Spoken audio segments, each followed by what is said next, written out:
name is Peyton Twilley. Thank you guys so much for coming here tonight and listening to my speech.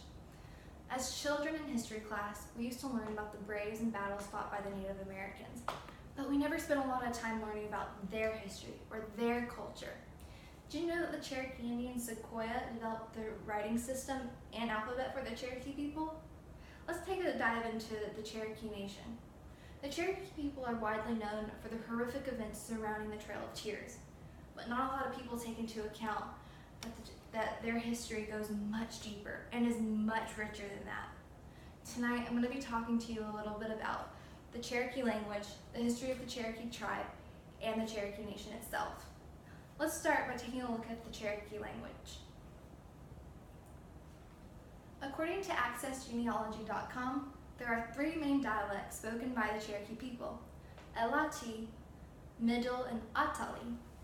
Elati is spoken by Cherokees living near the Savannah River in Georgia and in South Carolina. The Middle dialect is spoken by Cherokees living near the Tuckasegee River in western North Carolina. The Middle dialect is also the most common dialect spoken by Cherokees living on the East Cherokee Reservation. Atali, also known as the Lower or Mountain dialect, is spoken by Cherokees living in eastern Tennessee and in northern Georgia. This is a picture of the Cherokee Nation, and all of these dialects that I've just discussed are spoken in the Cherokee Nation. There's also this is basically just an overview of what I just talked to you about. Now that we have a better understanding of the language, we can really start to appreciate the development of their writing system. According to Manitoka.org, Sequoia developed the Cherokee's writing system in 1809 after becoming fascinated by the talking leaves or the books of the white soldiers living in Georgia. He ended up developing an alphabet that consisted of 86 characters. In 1821, he presented his work to the elders of the Cherokee Nation.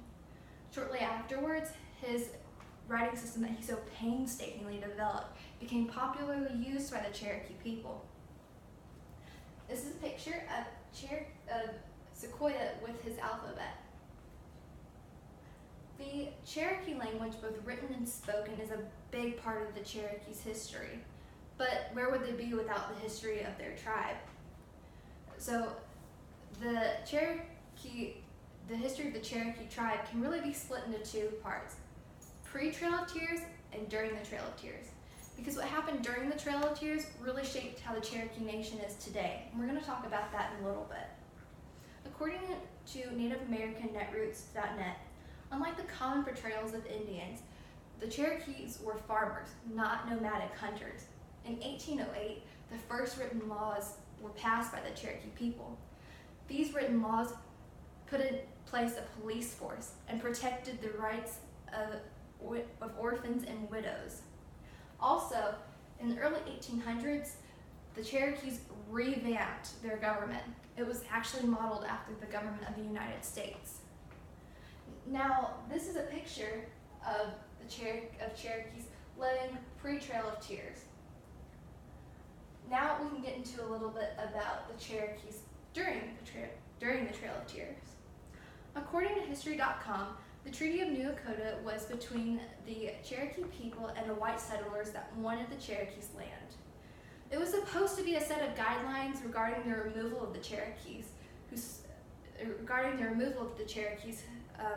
on the land that the white settlers wanted.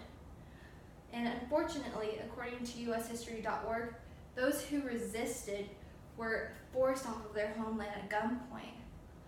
During this trail out of their homeland, many Native Americans, actually as much as up to 5,000, died from starvation and disease. This is a picture of a memorial in Oklahoma of the Trail of Tears. The Cherokee's history is filled with academic exploration and survival through brutal treatment. But the Cherokee Nation is what came out of all of this, out of all the suffering, out of all of this academic success, and out of all of their language. According to Cherokee.org, the Cherokee Nation actually consists of 7 different clans, and the culture and tradition of these clans vary a little bit, but they're all basically focused around the same thing. It's very important for a Cherokee to know which clan they belong to, because it's forbidden in the Cherokee Nation to marry someone within your own clan. This is simply because clan members are considered brothers and sisters, and we wouldn't want to be marrying our brothers and sisters. And according to NorthernCherokeeNation.com, and please bear with me, the clans of the Cherokee are the Longhair Clan, the Deer Clan, the Blue Clan, the Bird Clan, the Wild Potato Clan, the Paint Clan, and the Wolf Clan. This is a picture of the Cherokee Nation seal. It's kind of like their flag, like Georgia and the United States have their own flag.